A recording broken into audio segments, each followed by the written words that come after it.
menyelesaikan pekerjaannya, hanya tinggal menunggu waktu. Melihat mereka meninggalkan kamar Sabdo.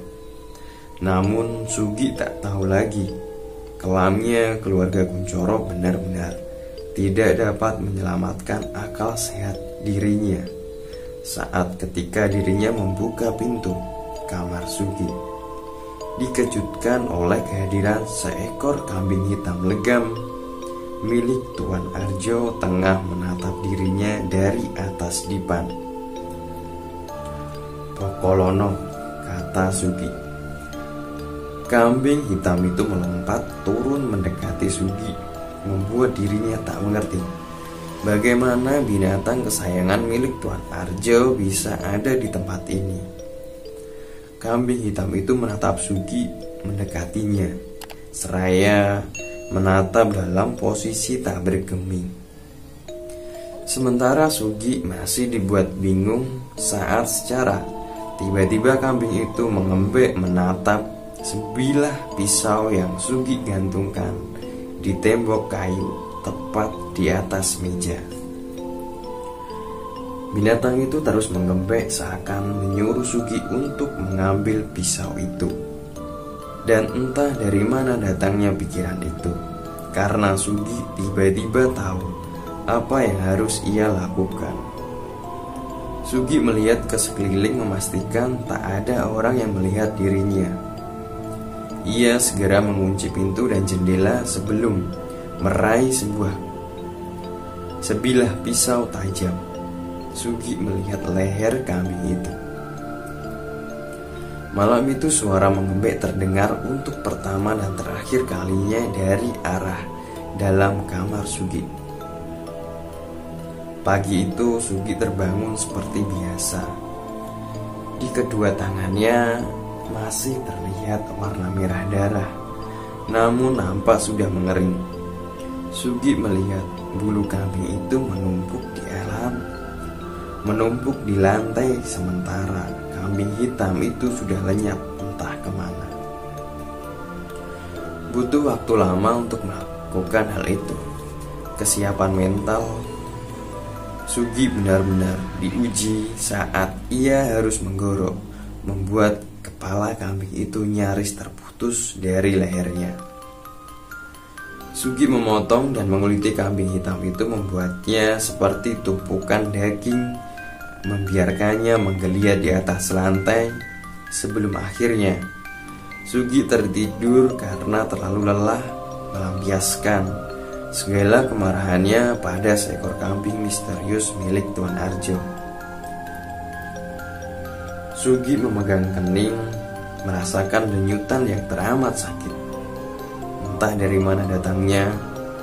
Saat melihat bola mata hitam kambing misterius itu, Sugi mendengar bisikan bahwasanya dia harus menggorok lehernya, membiarkan binatang itu mati di atas kedua tangannya. Sugi merasa sinting. Ia sudah tidak bisa membedakan hal nyata dan hal gila selama tinggal di lingkungan kediaman Kuncoro. Bila suatu hari ia harus gila, mungkin Sugi akan menerima dan mungkin lebih baik bila dirinya gila saja. Rahasia-rahasia anggota keluarga Kuncoro benar-benar tidak dapat dicerna oleh jalan pikiran.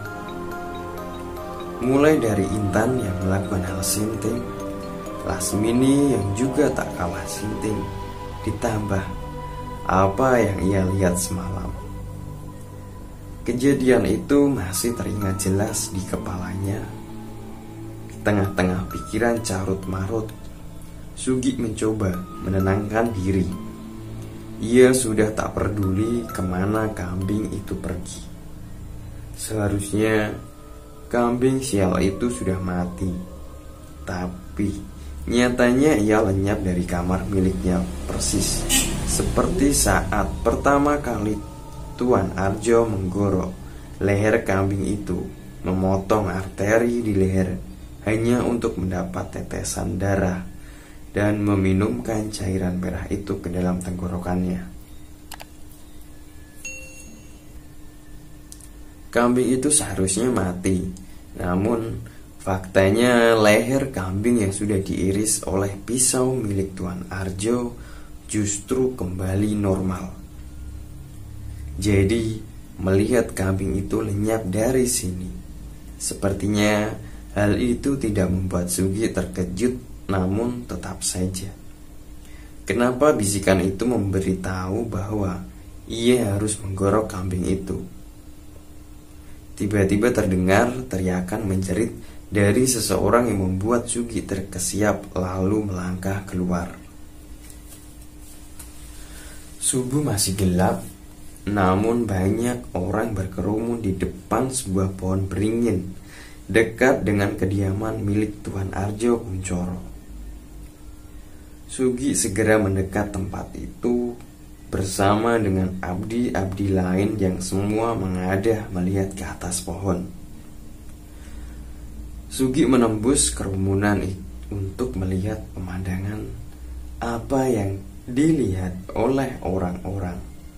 Saat mata Sugi terbelalak menyaksikan di depan matanya tergantung Pras Anum dengan kondisi yang mengenaskan. Sugi mematung diam menyaksikan dengan jantung berdebar-debar. Tepat di depan matanya tergantung Pras Anum Kuncoro dengan kondisi telanjang bulat. Lehernya tergorok membuat kepalanya nyaris putus. Selain itu tubuhnya dikuliti dan terus-menerus meneteskan darah. Para abdi perempuan menutup mata mereka.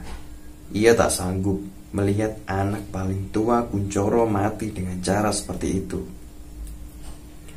Tak lama berselang, muncul Tuan Arjo bersama Lasmini yang menatap mayat itu dengan ekspresi wajah datar. Sugi tak bisa membaca ekspresi mereka. Kedatangan Tuan Arjo dan Lasmini disusul kemudian dengan Intan yang terhenyak, kaget menutup mulut, diikuti oleh Batra yang termangu dalam diam. Sugi melihat kedua telapak tangan yang dipenuhi oleh darah. Saat menyaksikan hal itu, Sugi tersadar dengan binatang itu. Apakah dirinya? Tidak, pikir Sugi. Namun sepertinya ia merasakan firasat yang teramat buruk saat melihat Tuan Arjo dan Lasmini tengah menatap ke tempat dia berdiri. Mata mereka tertuju pada darah kering di tangan Sugi. Di dalam ruangan itu, Sugi berlutut dengan telanjang badan. Ia menatap Tuan Arjo di atas kursi kayu bersamaan dengan Batra dan Intan Kuncoro, menatap dari sisi jauh. Lasmini memperhatikan dari kursi lain. Sementara di hadapan Sugi berdiri seekor kambing hitam yang sama yang ia lihat. Tuan Arjo membelai kepala kambing itu, menciumi seakan kambing itu berbisik kepada dirinya. Lantas menatap Sugi dengan tatapan tajam. Tuan Arjo bertanya dengan nada yang keras, "Kowen sing mateni anakku? Apa kamu yang sudah membunuh anakku?" Sugi tak menjawab karena ia tak tahu apakah benar-benar ia yang melakukannya.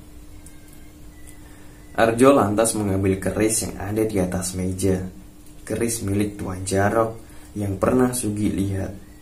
Keris itu berbeda dengan keris lain. Ia memiliki 6 tekukan yang membuatnya terlihat lebih panjang. Secara tiba-tiba Tuan Arjo menyayat punggung kambing hitam itu, membuat punggung kambing meneteskan darah bersamaan. Bersamaan itu, rasa sakit yang teramat sangat bisa Sugi rasakan, di mana dari punggungnya ia melihat luka mengangah dan terus-menerus mengalirkan darah menetes jatuh ke lantai. Aku penasaran yo, opo caramu mateni anakku? Opo koen gawe sambung aruh gawe mateni anakku? Aku penasaran bagaimana caramu membunuh